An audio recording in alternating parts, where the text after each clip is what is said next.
इस फोटो और इस फोटो में सिर्फ और सिर्फ 2 वीक्स और 4 केजीज का डिफरेंस है। I lost 4 KGs in just 2 weeks without losing any muscle, in fact gaining strength. और इस पूरी जर्नी में ना तो मुझे खुद को स्टार्व करना पड़ा एंड ना ही मुझे क्रेविंग्स हुई। In fact this journey was super smooth.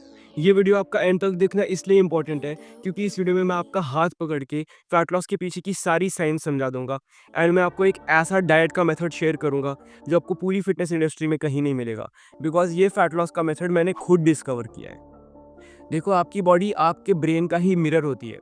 अगर मैं अपनी बॉडी को बोलूँगा कि मुझे यहाँ पे कंफर्टेबली बैठना है, तो मेरी बॉडी यहाँ पर एक कुशन पैडिंग क्रिएट कर देगी जिससे मुझे यहाँ पे आराम मिले बैठने में, मैं कंफर्टेबली यहाँ पे बैठ पाऊँ। तो मुझे यहाँ पे एक फैट की कुशन मिल जाएगी। अगर मैं अपनी बॉडी को ज़्यादा हिलाऊंगा तो मेरी बॉडी स्ट्रॉन्गर मोटर्स जनरेट करेगी, यानी कि हमारी मसल्स को स्ट्रॉन्ग करेगी, जिससे मुझे मूवमेंट में हेल्प मिलेगी। फैट लॉस के पीछे एक सिंपल सा कॉन्सेप्ट होता है कैलोरीज का। अगर मैं अपनी मेंटेनेंस कैलोरीज से ज़्यादा खाऊंगा तो मेरा वेट गेन होगा, एंड अगर मैं अपनी मेंटेनेंस कैलोरीज से कम खाऊंगा तो मेरा वेट लूज होगा। मेंटेनेंस कैलोरीज आपको कैलकुलेट करनी है तो मैं आपका लिंक डिस्क्रिप्शन में दे दूंगा। अगर हार्मोन्स की बात करें तो आपके समझने के लिए 3-4 हार्मोन्स इनफ है। सबसे पहला हार्मोन है इंसुलिन। इंसुलिन एक तरह के टैक्सी का काम करता है। जब आप खाना खाते हो तो आपकी कैलोरीज एनर्जी में कन्वर्ट होती हैं। अब उस एनर्जी का करना क्या है वो इंसुलिन डिसाइड करता है। क्या उस एनर्जी को मुझे मसल्स में यूज़ करना है, क्या उस एनर्जी को मुझे फैट में यूज़ करना है, या क्या उस एनर्जी को मुझे अपनी लीवर में भेजना है, ये डिसाइड करता है इंसुलिन। अगर मैंने खाना खाया एंड मेरी ज़रूरत से ज़्यादा कैलोरीज खा ली मैंने, तो अब उस कैलोरीज को इंसुलिन फैट में कन्वर्ट कर देगा। एंड सिंस आप over the period of time deficit create नहीं कर रहे हो तो आपकी बॉडी को कभी उस स्टोर्ड एनर्जी की ज़रूरत ही नहीं पड़ी, जिसका रिजल्ट ये हुआ कि आपकी body over the period of time और फैट गेन करती गई। The second hormone which we are gonna talk about is ghrelin. Ghrelin एक तरीके अलार्म का काम करता है।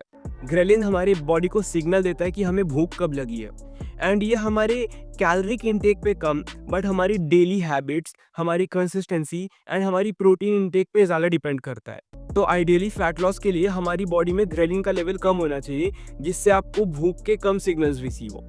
The third hormone which we are gonna talk about is leptin. Leptin एक तरह का स्टॉप मैसेज है। अगर ग्रेलिन ने आपकी बॉडी को सिग्नल दिया कि उसे भूख लगी है, तो लेप्टिन आपकी बॉडी को सिग्नल देगा कि अब उसे भूख नहीं लगी है। And fourth hormone is dopamine. यही वो हार्मोन है जिसकी वजह से आपको जंक फूड की एडिक्शन हो जाती है। एंड जब आप डाइटिंग करते हो तो आपका डोपामिन गिर जाता है, जिसकी वजह से आपका और ज़्यादा मन करता है खाना खाने का, जिसके रिजल्ट से आपकी क्रेविंग्स भी बढ़ती हैं। सबसे बड़ी गलती जो डाइटिंग में लोग करते हैं वो है जब वो रोज़ डेली लो कैलोरीज खाते हैं तो उनका डोपामिन गिर जाता है, उनका ग्रेलिन बढ़ जाता है, उनका लेप्टिन कम हो जाता है, जिससे रिजल्ट ये मिलता है कि उनका ब्रेन क्रेविंग्स क्रिएट करता है एंड उनको स्टारवेशन फील होने लग जाती है। उनकी बॉडी क्रेव करती है और खाने के लिए। तो आइडियली फैट लॉस के लिए आपका ग्रेलिन कम होना चाहिए, आपका लेप्टिन ज़्यादा होना चाहिए एंड आपका डोपामिन बेस लाइन पे होना चाहिए। एंड अगर आप एक नॉर्मल डाइट फॉलो करोगे तो ये सारे पैरामीटर्स मीट नहीं हो पाते हैं, जिसकी वजह से हमारी बॉडी एक फाइटिंग रिस्पॉन्स जनरेट कर देती है एंड हमें क्रेविंग होने लग जाती है, जिसकी वजह से हम बिंज ईटिंग स्टार्ट कर देते हैं एंड हमारी डाइट पूरी तरीके से डिस्ट्रॉय हो जाती है, ख़त्म हो जाती है एंड हमारी पूरी प्रोग्रेस अब ख़त्म है एंड ज़ीरो पे है। बट इसका solution the 2 day dieting method.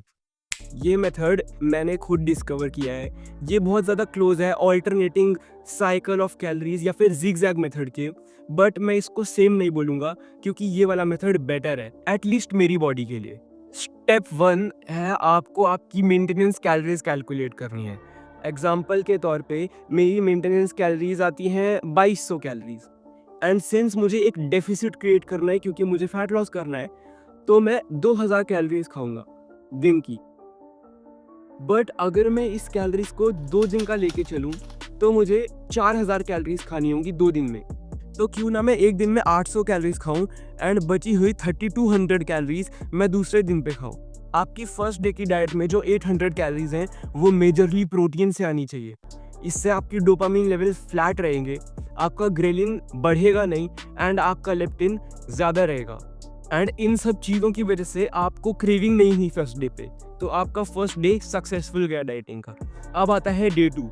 Day 2 में आपको 3200 कैलोरीज खानी है एंड 3200 कैलोरीज बहुत टफ होती हैं खाना। अगर आपने बल्क किया होगा तो आपको पता होगा। तो अब अगर आप 3200 कैलोरीज खा रहे हो तो at the end of the day आप ऑलरेडी फुल रहोगे एंड आप चाह कर भी एक्स्ट्रा नहीं खा पाओगे एंड इससे आपके 2 दिन सक्सेसफुल रहे डाइटिंग के। अब आपको सेम चीज़ को रिपीट करना है एंड ये सेम चीज़ को कंटिन्यू करते करते आपकी बॉडी आराम से फैट लूज कर लेगी। इसके पीछे के की प्रिंसिपल्स क्या हैं? देखो, आपका 1 वीक खत्म हो जाने के बाद आपकी बॉडी को जो डेफिसिट चाहिए था कैलोरीज का, आपकी बॉडी को वो डेफिसिट मिल चुका है। आपकी बॉडी के हार्मोन लेवल्स नॉर्मल है एंड आपको स्टारवेशन नहीं हुई, आपको क्रेविंग्स नहीं हुई। जो लो कैलोरीज डे थे उसमें आपका मसल लूज भी नहीं हुआ क्योंकि आपने प्रोटीन खाया था, जिससे आपका ग्रेलिन कम रहा, लेप्टिन बढ़ा रहा एंड आपको मसल लूज नहीं हुआ।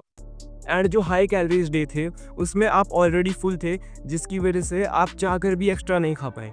एंड हाई कैलोरीज डे पे आपके ब्रेन को वापस से डोपामिन मिल गया एंड आपका ब्रेन रिलैक्स कर गया, वो उस स्टार्विंग फाइट रिस्पॉन्स पे नहीं गया जहाँ पे आपको क्रेविंग्स होती।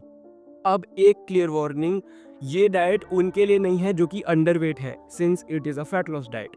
ये डाइट उनके लिए नहीं है जिनको ईटिंग डिसऑर्डर्स हैं या पास्ट में उनको ईटिंग डिसऑर्डर्स थे। एंड जो लोग 800 कैलोरीज में सुपर हाई प्रोटीन डाइट नहीं ले सकते हैं, उनको मसल लॉस झेलना पड़ेगा, तो ये डाइट उनके लिए भी नहीं है। अब मैं अपनी पर्सनल डाइट शेयर करता हूँ।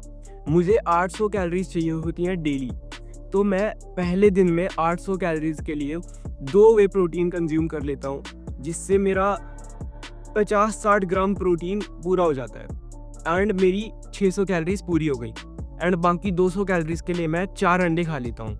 इससे मुझे मेरे दिन का हाई प्रोटीन भी मिल गया एंड मेरी कैलोरीज भी लो रही।